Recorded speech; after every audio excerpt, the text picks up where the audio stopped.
ትንቢታችሁ ላይ የእግዚአብሔር በረከት፣ በአገልግሎታችሁ ላይ የእግዚአብሔር በረከት ዛሬ በኢየሱስ በእግዚአብሔር በረከት ይሞላችሁ። መጽሐፈ ኢዮኤል ምዕራፍ 2 ቁጥር 24 እስከ 27 ድረስ ያለው እናያለን። በዚህ ቦታ ላይ የእግዚአብሔር ቃል በጣም ገርም ስለ እስራኤል ቤት ይናገራል እና ስለ ኢየሩሳሌም ከተማና ስለ እስራኤል ቤት ይናገራል። አጠብቆ በዚህ ቦታ ያወራል። በጣም ጭንቅ ውስጥ ያሉ ግራ መጋባትና በተስፋ መቁረጥ ውስጥ ያሉ ሰዎችን እግዚአብሔር በነቢያት በነቢይ በኢዮኤል በኩል አልፎ ያጽናና ቃል ነው። አሜን ነው። ዛሬ ምሽት እግዚአብሔር በኔ አልፎ ደግሞ እናንተን ያጽናናቸዋል። ኢየሱስ ጌታ ነው። የእግዚአብሔር ሴት ከፍ አድርገና እስኪ ታነቢያለሽ። ትንቢተ ኢዮኤል ምዕራፍ 2 ቁጥር 24 በጌታ በኢየሱስ ስም አነባለሁ። አውድማዎቹም በእህል ይሞላሉ። ሪሴ እንደዚህ ነው። ባዶ ሸለቆአችሁ ዛሬ በእግዚአብሔር በረከት ይሞላል። አሜን አሜን አሜን ነው። ባዶነታችሁ ዛሬ ወደ ሙላት ይቀየራል። ባዶ ነው የሚሉ ሰዎች አላችሁ። ዛሬ ነገሬ ባዶ ነው፣ ሰርቼ ባዶ ነው፣ አንደኞኝ ባዶ ነው፣ ነገሬ ባዶ ነው የምትሉ ሰዎች እግዚአብሔር እንደዚህ ብሎኛል። ባዶነታችሁ ወደ ሙላት ይቀየርላችኋል ብሎኛል። ባዶነት ወደ ሙላት ይቀየራል። ዛሬ እግዚአብሔር ቤታችሁ በሙላት ይባርካችኋል። ጓዳችሁ ይባርካል። ዘመናችሁ ይባርካል። አውድማችሁ ማለት ወደ ኢል ይሞላል ማለት ድሮ የገበሬ ልጆች ስትሆኑ ታውቃላችሁና ጎተራ የሚባል ነገር አለ። ኢል መሰብሰቢያ። እነዚህ ሰዎች ባዶ ነበራቸው። በጠላት ተበዝብዞ በጣም ከባድ ጭንቅ ውስጥ ማዕበል ውስጥ መከራ ውስጥ ነበሩት። ግን የሚገርም ትንቢት መጣባቸው። ምን ምን ከዚህ በኋላ ባዶነት በእናንተ ዘንድ አይሰለጥንም አለ። ኢየሱስ ጌታ ነው። ነብዩ ኢዮኤል መጣና እንደዚህ አለ። ባዶነት ከዚህ በኋላ በእናንተ ህይወት አይቀጥልም። አሜን። ወራባ ባዶነት በእናንተ ዘመን አይቀጥልም። አሜን። ዛሬ በጌታ በኢየሱስ ይሁን እንገራችሁ። አውድማችሁ በኢል ይሞላል። አሜን። ይሄ ማለት ምን? አውድማችሁ በኢል ይሞላል ማለት ባዶ የሆነ ጎተራችሁ፣ ባዶ የሆነ ነገራችሁ፣ ዘርታችሁ ፍሬያማ ያልሆናችሁ ዘመን፣ ታግላችሁ ፍሬያማ ያልሆናችሁ ዘመን፣ ነገሮቻችሁ ለፍታችሁ ፍሬያማ ያልሆናችሁ ዘመን አሁን ያልፍና እግዚአብሔር እንደዚህ አለ። አውድማችሁ በምን ይሞላል? በኢል ይሞላል። ወይ ጎተራችሁ በኢል ይሞላል። አሜን አሜን ነው ወይ? ዛሬ የአንድ ሰው ላይ ትንቢት እናገራለሁ። እግዚአብሔር ባዶነታችሁ ወደ ሙላት ቀየረ። አሜን። ባዶነታችሁ ወደ ሙላት ይቀየር። ዛሬ አካውንታችሁ ላይ የእግዚአብሔር በረከት፣ በቤታችሁ ላይ የእግዚአብሔር በረከት፣ በጓዳችሁ ላይ የእግዚአብሔር በረከት፣ በስራችሁ ላይ የእግዚአብሔር በረከት፣ በአገልግሎታችሁ ላይ የእግዚአብሔር በረከት፣ በትዳራችሁ ላይ የእግዚአብሔር በረከት፣ በልጆቻችሁ ላይ የእግዚአብሔር በረከት። ኢል የሚባለው አንዳንድ ሰዎች በቆሎ ጤፍ ምናምን እየጠበቁ ነው። አይደለም። ጎተራ ማለት የእናንተ ቤት፣ አስቤዛችሁ፣ አካውንታችሁ፣ አገልግሎታችሁ ዛሬ በኢየሱስ በእግዚአብሔር በረከት ይሞላችሁ። እሺ። መጥመቂያ ጉድጓዶችም በአዲስ የወይን ጠጅና በዘይት ተሞልተው ይፈሳሉ። መጥመቂያ ጉድጓዳችሁ አዲስ በወይን ጠጅና በዘይት ተሞልተው ምን ይሆናሉ? ይፈሳሉ። አይዶን አላቅም። ዛሬ ከአንድ ቤት እስከ አንድ ሰው ቤት ላይ የሆነ የመከራ ጉልበት እየተሰበረ ነው ያለው። የሆነ የባዶነት ቀንበር እየተመታ ነው ያለው። እየሰራ ሟርተኛ ደጋሚ የሰለበበት ዘመን እግዚአብሔር ያበቃል። ጎተራ ከዚህ በኋላ ኢልን ይሸከማል። አኳንትን እግዚአብሔር ይባርካል። ልጆችን እግዚአብሔር ይባርካል። ትዳርሽን እግዚአብሔር ይባርካል። ባዶነት ዛሬ ቀን ጀምሮ ተሰበረ።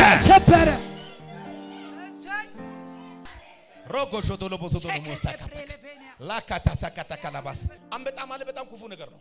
አንበጣ አንድ ኢል ላይ የሆነ ነገር ላይ ሰፈረ ማለት ያ ነገር አይገኝም። በጌታ በየዛሬ አንበጣ የሆነው ነገር ከእናንተ ላይ ይራገፋል።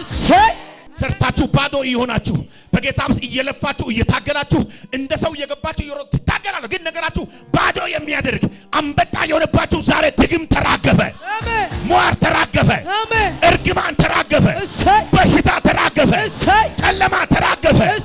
አንድ ሰው ጩና ተራገፈ በል እስኪ። ተራገፈ። አላጋዳ ሰደነሙስ አንድ ነገር ልንገራችሁ። ማርን ለመቁረጥ ንብን ማባረር አለብኝ። ንብ ካላባረርክ ማሩ መቀበል አትችልም። ቀፎ ውስጥ ያለው ጥሩ ማር ቀፎ ውስጥ ቢገኝ ያ ቀፎ ውስጥ ዝም ብሎ ማር ጊዜው ሲደርስ ንብ ቦታውን ለቆ ምናምን አይደለም የሚጠብቀው፣ ማሩን ከቦ ነው የሚጠብቀው። ለምን? ሌላ ሰው እንዳይወስድ። ለዚህ ያ ማሩ መውሰድ የምትፈልጉ ምንም አባረራችሁ ነው። ንቡን አባረራችሁ፣ በጭሳጭስ በሆነ ነገር አባረራችሁ። ማሩ ምን አደረጋችሁ? ትቆርጣላችሁ። ከዛ በኋላ ምጣፍጥ ማር ምን ታደርጋላችሁ? ትበላላችሁ። ዛሬ እንዲህ ልበላችሁ፣ እንዲህ ልበል በጌታ በኢየሱስ በረከትን የከበበ ዛሬ ወደቀ። በረከትን የከበበ ዛሬ ተመታ። ትዳርሽን የከበበ ዛሬ ተመታ በኢየሱስ ስም። ነገርን በኢየሱስ የከበበ ዛሬ ተበተነ ተበተነ። አገልግሎታችሁን የከበበ ትዳራችሁን የከበበ ቢዝነሳችሁን የከበበ ጤንነታችሁን የከበበ ልጆቻችሁን የከበበ የእናንተ እርምጃችሁን የከበበ ዛሬ በናዝሬቱ በኢየሱስ ስም ተበተነ። አሜን። ኢየሱስ ስም ያጋታ ዛታላ ባባባባባ አጠገብ ያላዛና ነገርን የከበበ ተበትኗል። በልስኪ ከዛሬ ቀን ጀምሮ በልስኪ ጎተራ በልስኪ በኢል ይሞላል። በልስኪ አሜን ነው።